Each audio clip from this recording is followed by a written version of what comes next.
시작하겠습니다.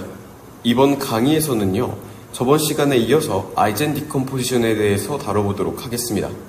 저번 시간에는 아이젠 벡터, 아이젠 밸류를 구해내는 방법에 대해서 알아보았습니다. 이번 시간에는 아이젠 밸류랑 아이젠 벡터를 이용을 해서 아이젠 디컴포지션을 완성하는 방법에 대해서 알아보도록 하고요. 이 아이젠 디컴포지션의 기하학적인 의미에 대해서 알아보도록 하겠습니다. 저번 시간에 말씀드렸던 것처럼 이 아이젠 벡터 X라고 하는 것은요, 어떤 리니어 트랜스포메이션, A 행렬을 통한 리니어 트랜스포메이션이 적용이 되었을 때 디렉션은 바뀌지 않고 매그니튜드, 크기만 바뀌게 되는 경우에 우리가 이것을 아이젠 벡터라고 했습니다. 아이젠 밸류는 크기가 얼마만큼 변하게 되는가, 이게 아이젠 밸류였습니다. 그리고 이것들을 구해내는 방법들을 알아보았는데요. 이제는 앞에서 구한 아이젠 밸류, 아이젠 벡터들을 이용을 해서 아이젠 디컴포지션을 어떻게 완성시킬 수 있을지 이야기를 해보도록 하겠습니다. 저번 시간에 간단히 이야기를 드렸다시피 A라고 하는 매트릭스를 S, 람다, S의 인버스로 분해할 수 있습니다. 그리고 이 각각의 S, 람다, S의 인버스를 구할 때 아이젠 벡터, 아이젠 밸류를 이용한다 라고 할 수가 있겠습니다. 여기서 A는요, 앞에서 말씀드렸던 이 A입니다. 이 A를 저희가 디컴포지션 하는 게 목적인데요. 그래서 이 S라고 하는 것, 람다라고 하는 것, S의 인버스라고 하는 것은 어떻게 구할 수가 있는가 보면은 저희가 아이젠 벡터를 구했습니다. 그럼 그 아이젠 벡터가 아이젠 벡터 1, 아이젠 벡터 2, 아이젠 벡터 n까지 존재할 것입니다. 저번에 말씀드렸다시피 하나의 매트릭스에서 나오는 아이젠 벡터는 한 가지가 아닐 수 있습니다. 그래서 이렇게 여러 가지가 존재할 수 있는데요. 이것들을 이대로 컬럼 벡터들이기 때문에 나열해 준 경우에 우리가 이것을 S 매트릭스다 라고 이야기할 수 있습니다. 그러면 여기서 아이젠 벡터를 썼으니 람다를 구할 때는 아이젠 밸류를 쓸 것입니다. 이것은 어떻게 구할 수가 있냐면 대각성분들은 전부 다 아이젠 밸류인데요. 나머지 값들은 전부 다 0으로 만들어 두었다면 우리가 이것을 람다 매트릭스라고 할 수가 있겠습니다. 그리고 S의 인버스라고 하는 것은 이 S를 저희가 알고 있기 때문에 여기다가 직접적으로 가우스 조던 메소드를 적용하는 등의 방식을 이용을 해서 역행렬을 구하게 되면은 S의 인버스가 나오게 됩니다.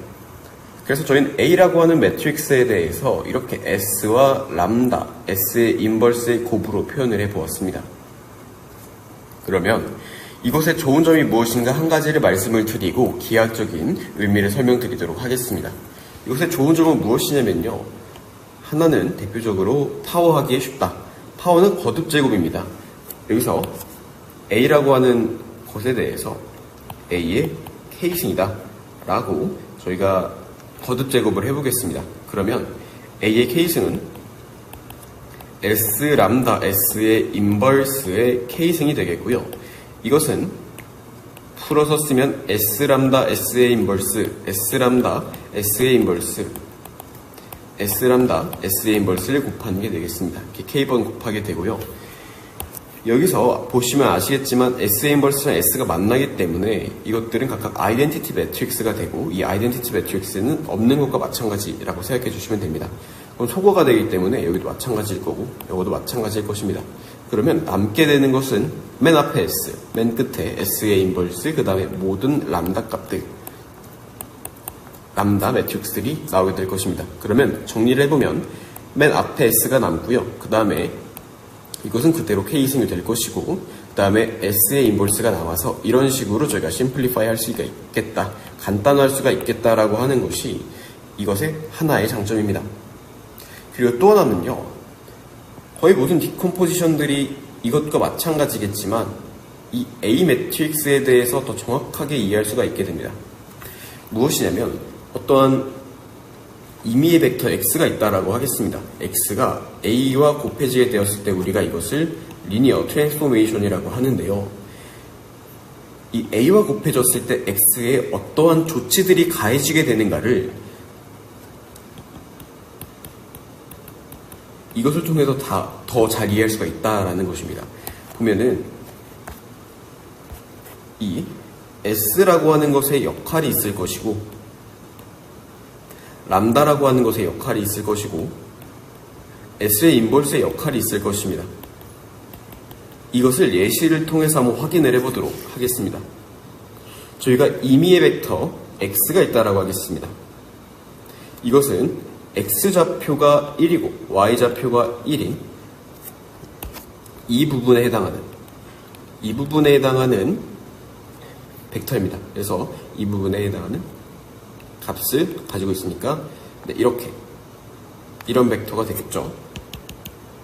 여기서 보시는 빨간색 벡터가 바로 이 오리지널 이 x 벡터입니다. 그리고 헷갈리시면 안 되는 게 이것은 아이젠 벡터랑 다릅니다. 앞에서 사용을 했던 아이젠 벡터도 x라고 하는 기호를 썼었는데 이건 다른 것입니다. 그래서 이 벡터에다가 저희가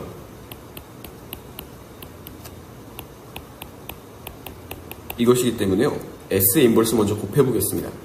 그러면 이게 어떻게 되냐면 여기서 이렇게 됩니다.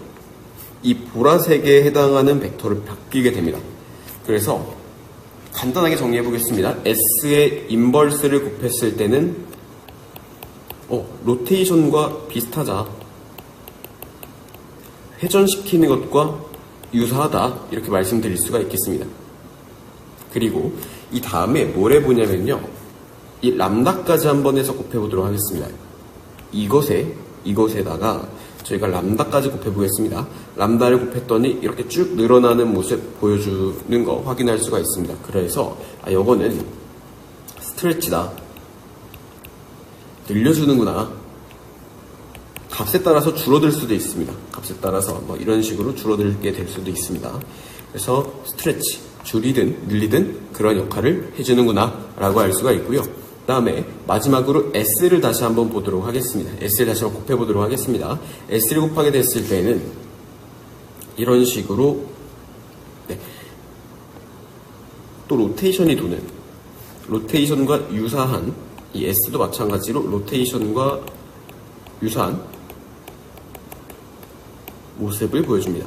그래서 기하학적으로는요, S는 회전과 유사하다, 람다는 스트레치고 그 다음에 S의 인버스도 회전과 유사하다 라고 말씀을 드릴 수가 있을 것 같습니다.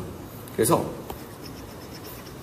이것을 통해서 저희가 조금 더 A 매트릭스에 대해서 더 잘 이해할 수가 있다라고 하는 것을 말씀을 드릴 수가 있을 것 같습니다. 그래서 다시 정리를 해보자면요, 아이젠 밸류들을 이용을 하는 람다는요 스트레치와 유사하고, 그리고 아이젠 벡터를 이용을 하는 S는요, 이것은 로테이션과 비슷합니다. 그래서 이러한 기하학적인 의미를 가지고 있다라는 점 말씀을 드리겠습니다.